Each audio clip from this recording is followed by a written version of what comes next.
मेरे प्यारे देशवासियों, संकट चाहे जितना भी बड़ा हो, भारत के संस्कार निस्वार्थ भाव से सेवा की प्रेरणा देते हैं।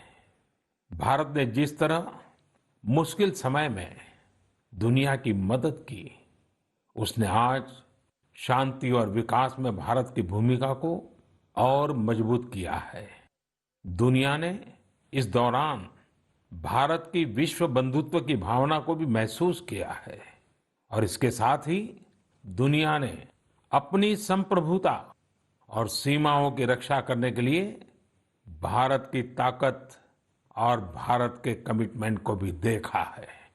लद्दाख में भारत की भूमि पर आंख उठाकर देखने वालों को करारा जवाब मिला है। भारत मित्रता निभाना जानता है तो आंख में आंख डालकर देखना और उचित जवाब देना भी जानता है। हमारे वीर सैनिकों ने दिखा दिया है कि वो कभी भी मां भारती के गौरव पर आंच नहीं आने देंगे। साथियों, लद्दाख में हमारे जो वीर जवान शहीद हुए हैं, उनके शौर्य को पूरा देश नमन कर रहा है, श्रद्धांजलि दे रहा है। पूरा देश उनका कृतज्ञ है, उनके सामने नतमस्तक है। इन साथियों के परिवारों की तरह ही हर भारतीय इन्हें खोने का दर्द भी अनुभव कर रहा है। अपने वीर सपूतों के बलिदान पर उनके परिजनों में गर्व की जो भावना है, देश के लिए जो जज्बा है, यही तो देश की ताकत है।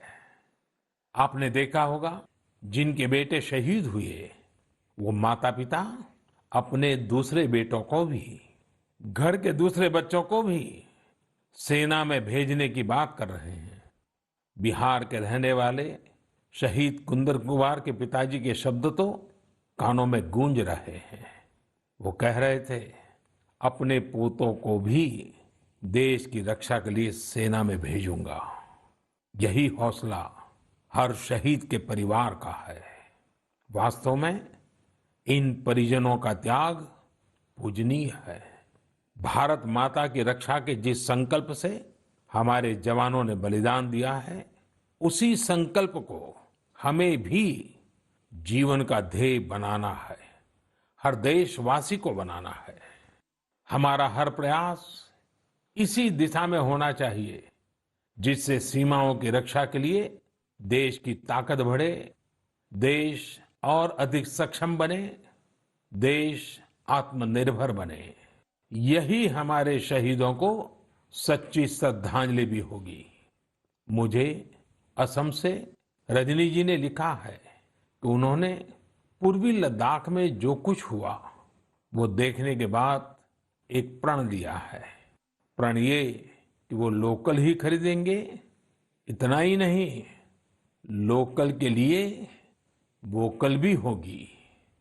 ऐसे संदेश मुझे देश के हर कोने से आ रहे हैं। बहुत से लोग मुझे पत्र लिखकर बता रहे हैं कि वो इस और बढ़ चले हैं। इसी तरह तमिलनाडु के मदुरई से मोहन रामामूर्ति जी ने लिखा है कि वो भारत को डिफेंस के क्षेत्र में आत्मनिर्भर बनते हुए देखना चाहते हैं। साथियों, आजादी के पहले हमारा देश डिफेंस सेक्टर में दुनिया के कई देशों से आगे था। हमारे यहाँ अनेकों ऑर्डिनेंस फैक्ट्रियां होती थी।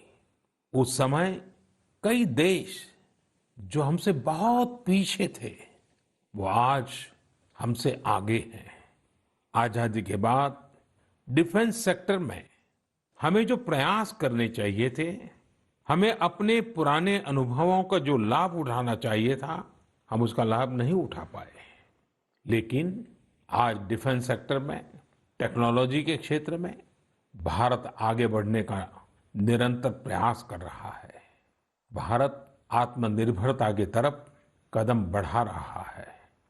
साथियों, कोई भी मिशन पीपल्स पार्टिसिपेशन, जन भागीदारी के बिना पूरा नहीं हो सकता, सफल नहीं हो सकता।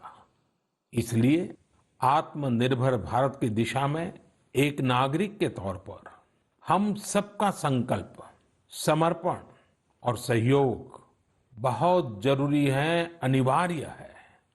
आप लोकल खरीदेंगे, लोकल के लिए वोकल होंगे, तो समझिए आप देश को मजबूत करने में अपनी भूमिका निभा रहे हैं। ये भी एक तरह से देश की सेवा ही है।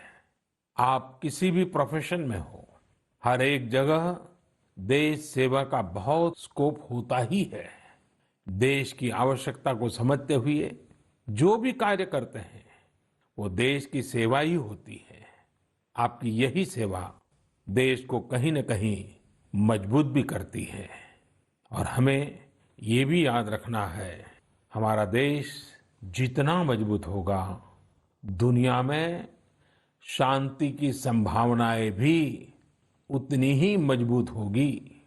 हमारे यहाँ कहा जाता है, विद्या विवादाय धनम मदाय, विद्या विवादाय धनम मदाय, शक्ति ही परेशान परिपीडनाय, खलस्य साधो विपरीतम एतत् ज्ञानाय दानाय च रक्षणाय।